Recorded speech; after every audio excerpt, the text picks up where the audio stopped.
একদিকে আজ super Saturday, অন্যদিকে এসএসসি মামলার তদন্তে ফের পার্থ চট্টোপাধ্যায়ের বাড়িতে ইডি পৌঁছে যায়। একেবারে কেন্দ্রীয় বাহিনী নিয়ে হাজির হয় এনফোর্সমেন্ট ডিরেক্টরেট।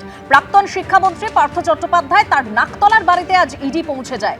3টি গাড়িতে করে পার্থ চট্টোপাধ্যায়ের বাড়িতে ইডি আধিকারিকরা যান, প্রায় 5 ঘন্টা সেখানে থাকেন।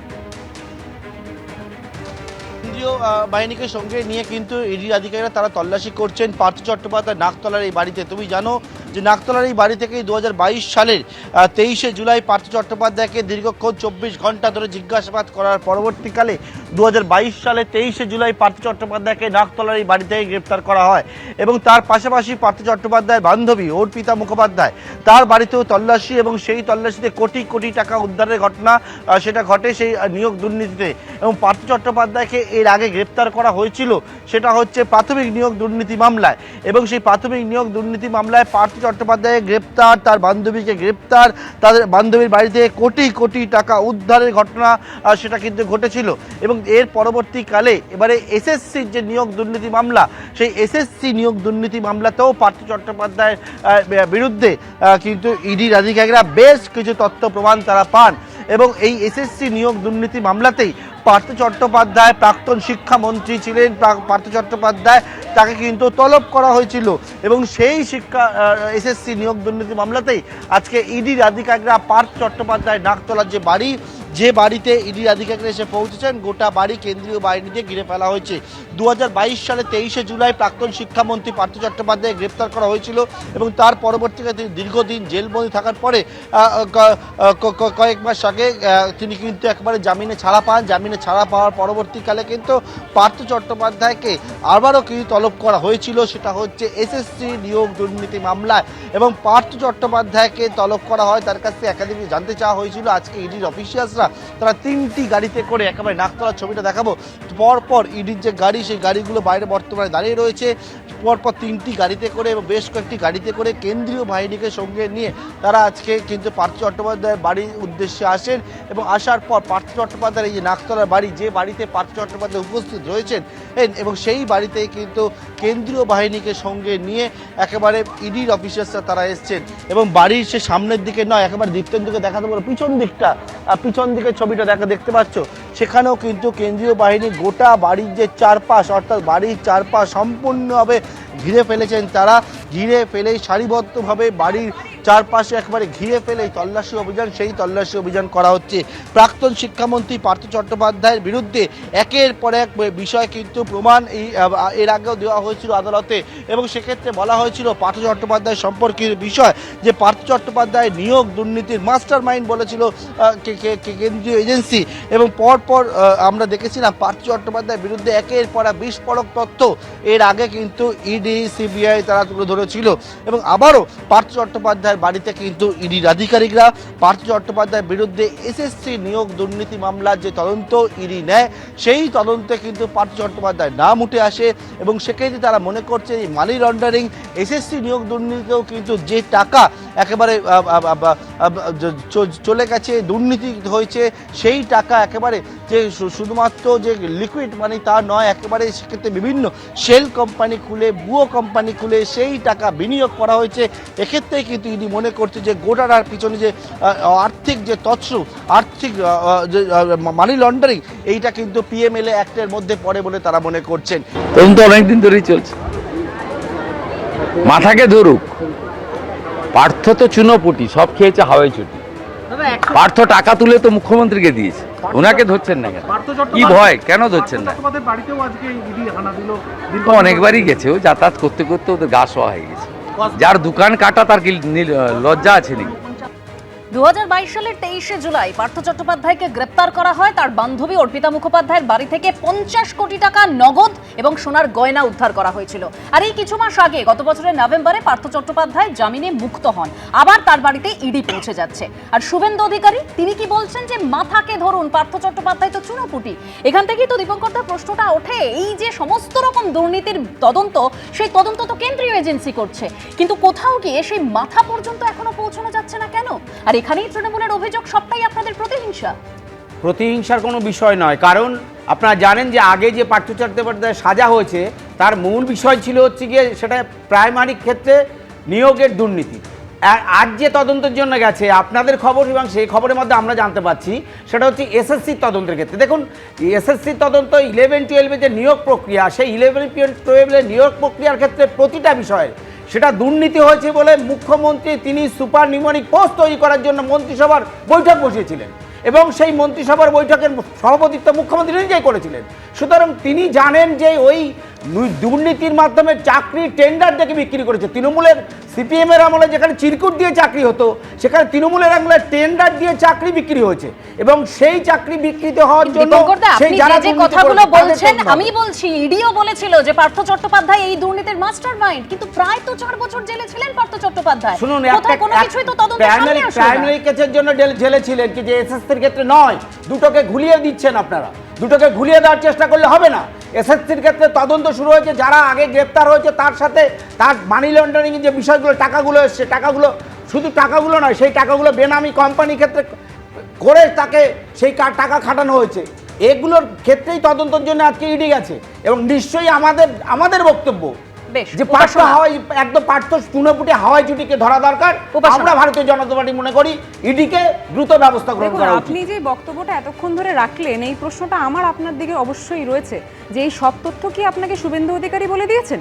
আসলে কি জানেন তো, যখন পার্থ চট্টোপাধ্যায়ের একটা দৃশ্য দেখানো হচ্ছিল তার পরবর্তীতে না না না না আমাদের কথাটা হচ্ছে যে শুভেন্দু অধিকারী থেকে শুরু করে আপনাদের যে বিভিন্ন নেতারা রয়েছে তাদের কাছে তো ইডি সিবিআই যায় না। আর শুনুন, আপনি যে বিষয় নিয়ে কথা বলছেন, গত 4 বছর ধরে কি আপনাদের ইডি এবং সিবিআই ঘুমাচ্ছিল? ইলেকশন আসার আগে তখন হঠাৎ করে ঘুম থেকে উঠে গেছে নাকি কোনো এনার্জি বক্তব্য শুনে নিয়ে আসবো আপনার কাছে? আমাদের কথা এইটাই হয়ে গেছে আপনাদের অসুবিধা, জানেন তো, যখন কেউ বলতে চায় সেই কথাটা বলতে দেবেন না আপনারা, বাস্তব তথ্যটা তো সহ্য করতে পারেন না।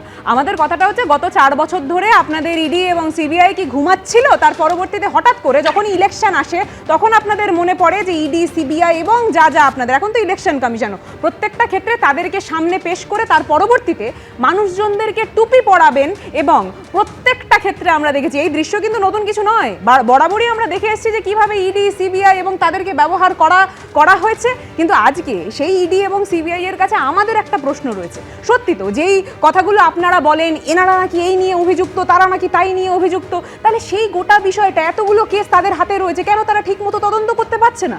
এই প্রশ্নটা তো যে কোনো সাধারণ জনগণ সবাই করবে, সেটার উত্তর আপনারা এখানে বসে দিন।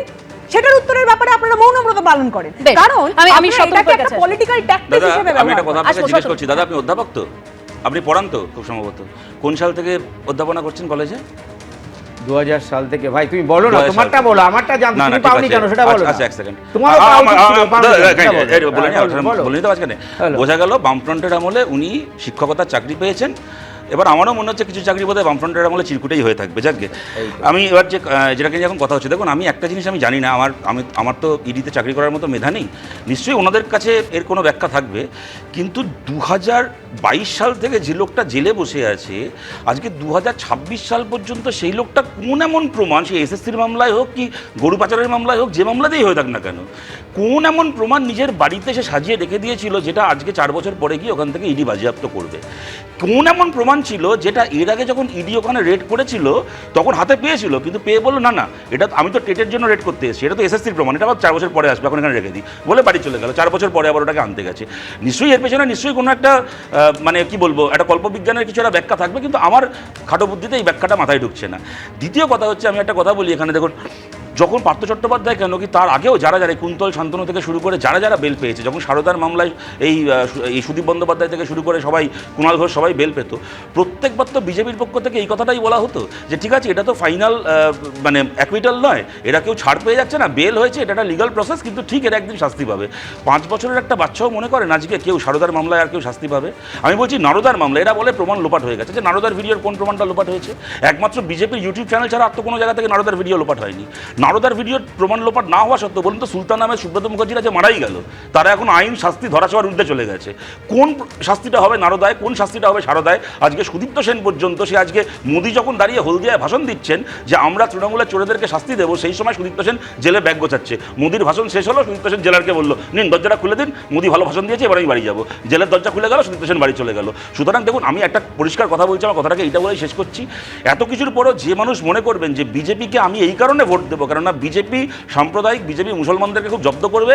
আমি চাই বিজেপি মুসলমানদেরকে জব্দ করুক, তাই আমি বিজেপিকে ভোট দেবো। তিনি বিজেপিকে ভোট দিন, আমাদের তাকে বলার কিছু নেই। কিন্তু ওই বিজেপি জিতে ডেভেলপমেন্ট করবে আর বিজেপি জিতে তৃণমূলের চোরেদেরকে শাস্তি দেবে, দয়া করে এই আশা করে বিজেপিকে ভোট দেবেন না। ওরা 12 বছর সময় পেয়েছিল, করার থাকলে করতে পারতো, ওরা করেনি। সেটা তো সময় বলবে, কিন্তু এই যে নিয়োগ দুর্নীতি নিয়ে আমরা কথা বলছি, যার জন্য আজও হাজার হাজার শিক্ষক শিক্ষিকারা তারা ভুগছে, এই নিয়োগ দুর্নীতি নিয়ে তৃণমূলকে ঠিক কিভাবে আক্রমণ করলেন আজকে জঙ্গিপুরের সভা থেকে প্রধানমন্ত্রী, শুনুন।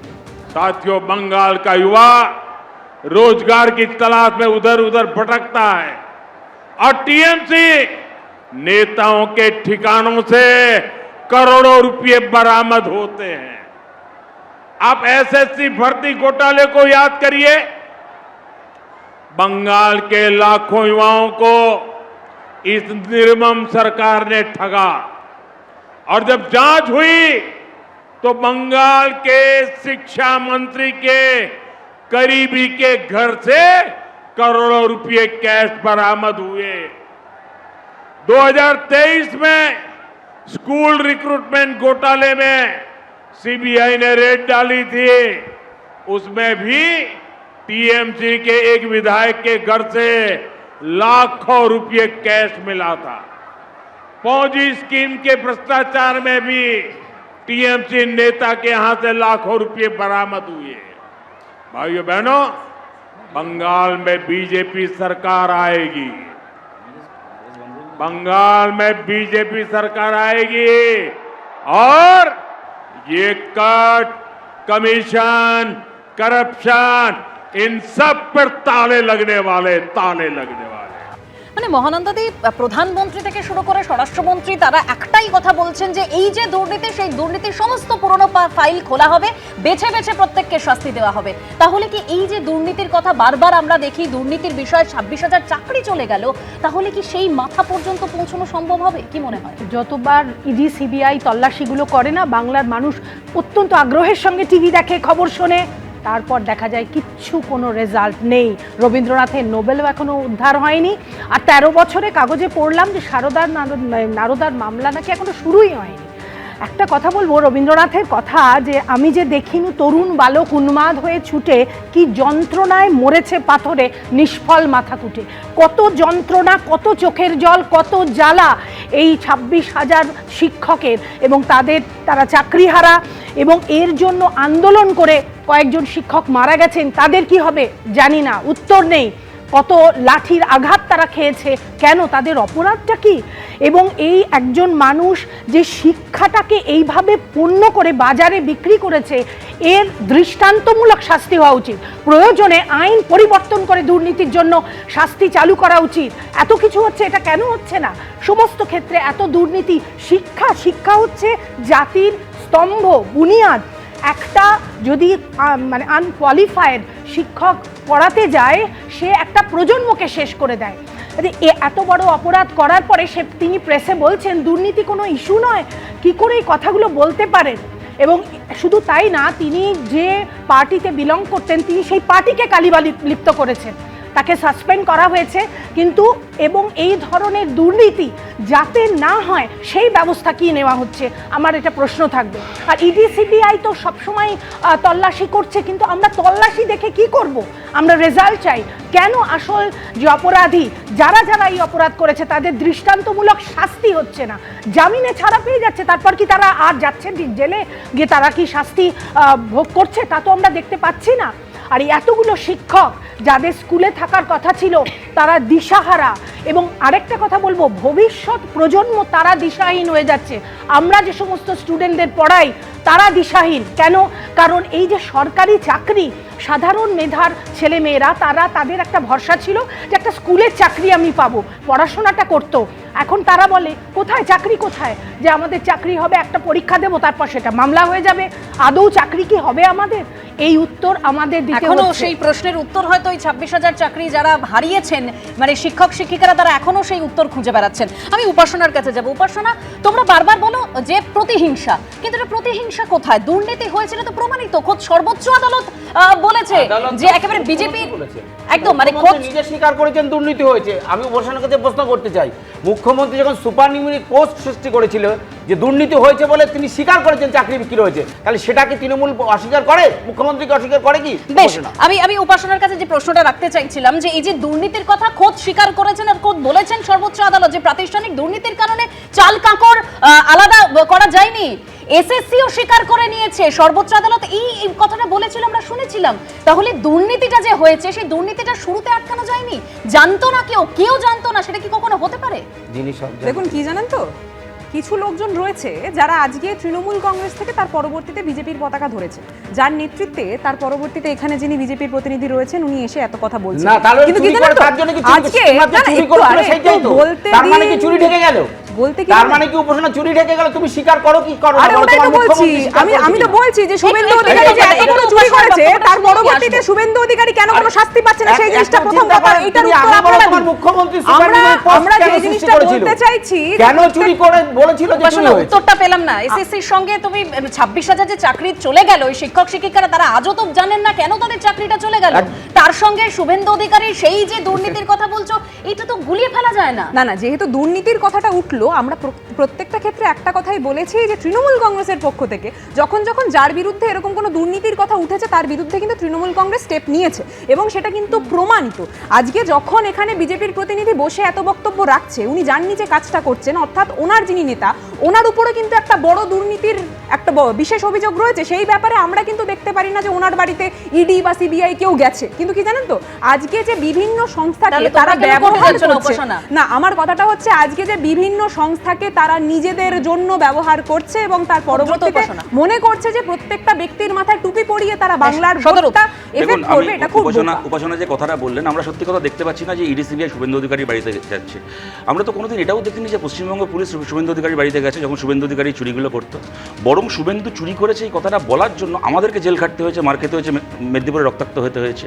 দ্বিতীয় কথা, উপাসনা বললেন যে তৃণমূল যখন এরকম কেউ করেছে স্টেপ নিয়েছে। আমি জানতে চাই এমন একটা নাম বলুন যেখানে ইডি বা সিবিআই গ্রেপ্তার করার আগে তৃণমূল কোনো স্টেপ নিয়েছে। পার্থ চট্টোপাধ্যায়ের বাড়িতে এমনকি আপনাদের মনে থাকবে যখন ইডির রেডটা হচ্ছে তখন চন্দ্রিমা ভট্টাচার্য প্রেস কনফারেন্স করে বললেন আমাদের পার্থদার শরীর খারাপ, ওখানে বাড়িতে এখন ইডি রেড করছে, জানি না ওষুধ খেতে দিচ্ছে কিনা, যদি পার্থদার কিছু হয়ে যায় আমরা কিন্তু ছেড়ে কথা বলবো না। পরে যখন মেশিনে করে টাকা গোনা হচ্ছে, টাকার ভিডিও দেখলাম, তখন ওরা বললো আমরা দল থেকে সাসপেন্ড করছি। তার 6 দিন পরে দল থেকে সাসপেন্ড করলেন। জ্যোতিপ্রিয় মল্লিক থেকে শুরু করে মদন মিত্র, আমি বলছি কুণাল ঘোষ, আমি ইডি সিবিআই সবাই চক্রান্ত করেছে, মমতা বন্দ্যোপাধ্যায় তো চক্রান্ত করেননি। মমতা বন্দ্যোপাধ্যায় কুণাল ঘোষকে গ্রেপ্তার করেছিলেন অর্পিতা ঘোষের করা এফআইআর এর ভিত্তিতে। আজকে অর্পিতা ঘোষও বালুরঘাটে তৃণমূলের প্রার্থী, কুণাল ঘোষ বেলেঘাটায় তৃণমূলের প্রার্থী। সুতরাং আমি বলছি এই কথাগুলো উপাসনা একজন অত্যন্ত মানে আমাদের সবার থেকে বয়সে ছোট, ঠিক আছে, একজন ও নিশ্চয়ই আমি একটা সততা নিয়ে রাজনীতি করে আমি আবেদন করব তোমার বয়সী, তোমার থেকে 2 বছরের ছোট, তোমার থেকে 2 বছরের বড় যে ভাই বোনেরা রয়েছে তাদের মুখের দিকে তাকিয়ে উপাসনা তুমি এমন কথা বলো না যে কথাগুলো তৃণমূলের বড় বড় নেতাদের কাছ থেকে শুনে আমরা ক্লান্ত হয়ে গেছি। এটা ঘটনা আমি শেষ করে নিই এমন একটা উদাহরণ দেখাতে পারবে না। 2012 সালে তোমার মনে থাকবে 2012 সালে টেটের পরীক্ষা একটা স্টিং অপারেশন হয়েছিল। বুঝতে হবে যে 34 বছর ধরে যে শাসন তোমরা চালিয়ে এসেছো তার পরবর্তীতে কতটা মানুষ ফেড আপ হয়েছে, তাই জন্যই কিন্তু তোমাদের শাসনটা শেষ হয়েছে। না এটা তোমাকে বলতে হবে যে যেই যতটা খারাপ ভাবছো আমরা তার চেয়েও খারাপ করে নিলাম। তার সঙ্গে এই চুরিটা কি সম্পর্ক? আমরা খারাপ হলে তোমরা চুরি করবে? এই বাংলায় যে যুক্তি দিয়ে কতটা কিভাবে দুর্নীতি হয়েছে সাধারণ মানুষের প্রশ্ন একটাই, দুর্নীতি যখন হয়েছে শুধু কি তদন্তই চলবে? কোনোদিনও কি কে এই দুর্নীতির মাথা সেটা সামনে আসবে না? সত্যি এই উত্তর এখনো আমাদের জানা নেই। একদিকে পার্থ চট্টোপাধ্যায়ের বাড়িতে ইডি, অন্যদিকে পুরো নিয়োগ দুর্নীতি মামলায় ফের তলবের পরেও গড় হাজির সুজিত বসু। তবে ইডি দপ্তরে গেলেন সুজিত বসুর ছেলে সমুদ্র বসু। 2023-এর একটা কেসে আপনারা জানেন যে বিগত দিনেও আমাদেরকে বারবার ডাকা হয়েছে, আমাদের বাড়িতে রেড হয়েছে, আমরা সব সময় কোঅপারেট করেছি এবং আজকেও কিন্তু আমি কোঅপারেট করতেই এসেছিলাম। লিগ্যাল প্রভিশন মেনে আমি অথরাইজড রিপ্রেজেন্টেটিভ হিসেবে এসেছিলাম এবং সুজিত বসু তিনি জানিয়েওছিলেন যে তিনি আসতে পারবেন না ইলেকশনের জন্য। ইলেকশনের পরে তিনি নিশ্চয়ই যখন তারা বলবে নিশ্চয়ই আসবে, কিন্তু তারপরেও বারবার সামান দেওয়া হচ্ছে। তাই অ্যাজ পার লিগ্যাল প্রভিশন আমি এসেছিলাম, কিন্তু তারা বলল যে তারা আমাকে অ্যাকসেপ্ট করবে না, কিন্তু আমি সমস্ত কাগজ তাদের কাছে অথরাইজেশন লেটার জমা দিয়েছি। অর্থাৎ অসুস্থতার কারণে সেই সংক্রান্ত নথি দিয়ে সিজিও কমপ্লেক্সে সমুদ্র বসু তিনি সেই নথি জমা দিয়ে এসেছে, তাই সুজিত বসু তিনি গড় হাজির। তবে এর আগে তিনি চিঠি দিয়েছিলেন যে প্রতিহিংসা করা হচ্ছে, ভোটের প্রচারে তিনি ব্যস্ত, ভোটের পর তিনি যাবেন। দীপঙ্কর দা, দেখুন, একজন বলেছিলেন যে আমি সব জানি, কে বোম বাঁধে জানে, কে কাটমানির টাকা নেয় জানে, কে স্টেডিয়াম করার নামে টাকা নেয়, কে জানেন? আমাদের বাংলার মাননীয় মুখ্যমন্ত্রী মমতা ব্যানার্জি জানেন। তিনি যখন সব জানেন, তাহলে এই দুর্নীতিগুলো হয়েছে তিনি তাও জানেন। অর্থাৎ সেই জন্যই আমরা বলেছি সমস্ত দুর্নীতির মাথা বাংলার মুখ্যমন্ত্রী মমতা ব্যানার্জি। তাই তাকে গ্রেপ্তার করে যদি আইনের আওতায় আনা যায় তাহলে সব সমস্যার সমাধান হবে। অন্য কোনো কিছু করে এই বাংলার সমস্যার সমাধান করা যায় না। আগামী 5 তারিখে বাংলার মানুষ ওনাদের ভোট বক্তব্য বাক্সের রাখতে মাধ্যমে হবে সেই বলে সমস্ত ওনারা একটা স্ক্রিপ্টেড ব্যাপার রয়েছে, সেই স্ক্রিপ্টেড বক্তব্যটা রাখতে থাকেন। কিন্তু কি জানেন তো, ওনাদেরকে বুঝতে হবে যে শুধুমাত্র শুভেন্দু অধিকারী নয়, তার পাশাপাশি আপনি কি জানেন মমতা নারায়ণ ব্যানার্জি রানী, বলেছিলেন এই কথাটা? প্রেমা আপনি বলতেই তো দিচ্ছেন না, আমাদের কথাটা হচ্ছে একটু বলতে দিন। হাতে অল্প তো সময় সেখানে বলতে দিন প্রত্যেকটা ব্যক্তির ক্ষেত্রে যাদের আমি যে নামগুলো বলছিলাম, হেমন্ত বিশ্ব শর্মা, শুভেন্দু অধিকারী, নারায়ণ রানী, প্রেমা খান্দুর, এবং প্রত্যেকটা ক্ষেত্রে আজকে যখন আমরা দেখতে পাচ্ছি যে সকলের বিপরীতে যখন এত এত কেস রয়েছে, তারা কিন্তু কোনো বক্তব্য রাখছেন না। আজকের দিনে সবচেয়ে নোংরা জায়গা হচ্ছে এটা যে সকলকেই তারা মনে করছে যে নিজেদের পাপেট হিসাবে ব্যবহার করবে। দেখুন, আমার মনে আজকে হয় রাকেশ সিং এর আগেরবার মহানন্দদি যেটা বললেন আমার এই কথাটা অত্যন্ত সিগনিফিকেন্ট মনে হয়েছে। আজ থেকে কয়েক বছর আগেও না, যখন কোনো তৃণমূল নেতার বাড়িতে রেড হতো, কাউকে ডেকে পাঠাতো ইডি কি সিবিআই, লোকের মধ্যে একটা কৌতূহল থাকতো যে কি হবে কি হবে। এখন না কেউ পাত্তাও দেয় না, ও সবাই জানে যে কিছু হবে না। যে কদিন বিজেপি থাকবে, দাদা বলছেন মমতা ব্যানার্জিকে গ্রেপ্তার করতে হবে, তো করুন, কে বারণ করেছে? 4 তারিখের পরে কি হবে? পাড়ার বন্ধু মিলন স্পোর্টিং ক্লাব গ্রেপ্তার করবে তো ইডি, তা আপনাদের হাতে আছে, করছেন না দেখো, কেন? কৌটিল্যের অর্থশাস্ত্রে রয়েছে যে সুশাসনের একটা অঙ্গ হচ্ছে দণ্ডবিধি। যদি দণ্ড না দেওয়া হয় তাহলে কোনোদিন এই দুর্নীতি দূর হবে না। সারা ভারতবর্ষ জুড়ে দুর্নীতি হচ্ছে, কিন্তু তার শাস্তি চাই, দৃষ্টান্তমূলক শাস্তি চাই। সাধারণ নাগরিক হিসেবে আমরা এটাই চাই। সমস্ত জায়গাতেই দুর্নীতি আছে, দুর্নীতির জন্য ইডি সিবিআই আছে। একদম সাধারণ নাগরিক হিসেবে চাওয়া একটাই, এই দুর্নীতির মাথা পর্যন্ত পৌঁছানো হোক। আজকের আলোচনা এখানে শেষ করছি।